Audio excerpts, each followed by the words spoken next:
Баршаңызға сәлем достар, сіздермен бірге Арай ПП Food. Бүгін менімен бірге ПП көкөніс запеканкасын дайындайтын боламыз. Өте дәмді және тойымды болып шығады. Бізге қажет ингредиенттер 6 жұмыртқа. Менде 3 жұмыртқа белгіленген, себебі бір жұмыртқаның ішінде 2 сарыуыздан шыққан болатын. Помидоры, кабачок, сүт, цветная капуста, брокколи, сыр, дәмдеуіш және тұз. Цветная капуста мен брокколиді бөлшектеп араластырып ыдысқа саламыз.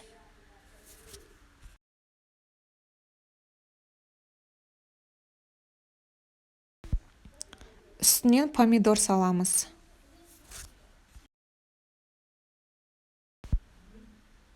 Енді туралған кабачок саламыз.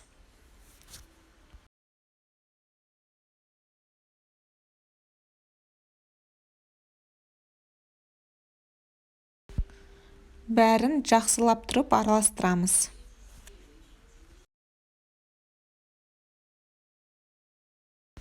Көкөністерді басқа жерге ысыртып қоямыз. Енді үстіне заливканы дайындаймыз. Ыдысқа 6 жұмыртқаны салып, венчикпен араластырамыз.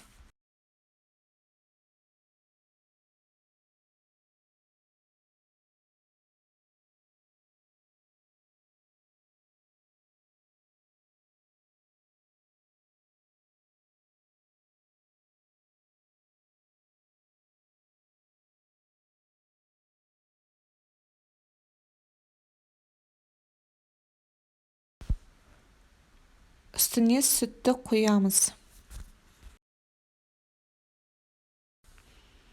Тағы да венчикпен араластырамыз.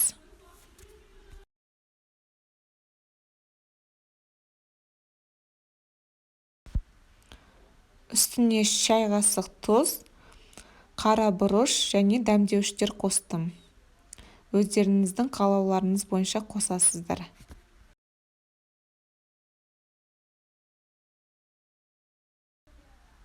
Енді араластырамыз. Заливканы әзірше ысыртып қоямыз, себебі соңында қолданатын боламыз. Ірімшікті үкіштен өткіземіз. Менде сулугуни ірімшігі.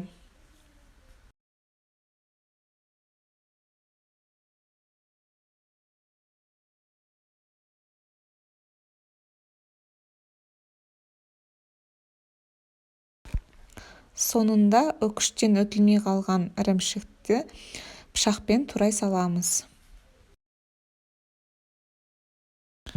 Ірімшікті көкөніске салып араластырамыз.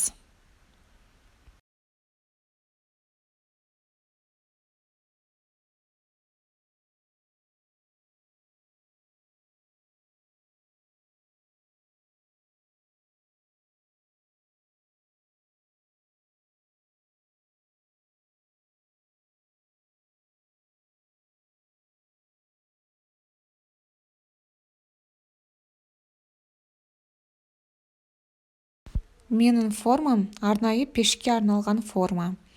Сол форманы зәйтүн майымен майлап шығамыз.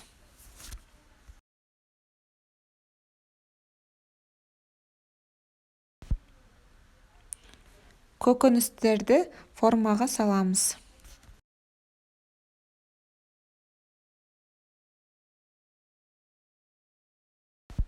Бағана жасап қойған заливканы үстінен құямыз.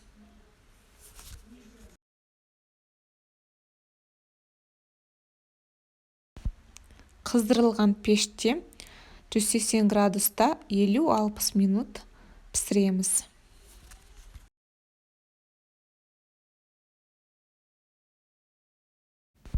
Біздің көкөніс запеканкамыз дайын. Сіздерге ұнайды деген ойдамын. Әрі менің каналыма тіркеліп қойыңыздар, себебі алдағы уақытта көптеген ПП рецепттер болады.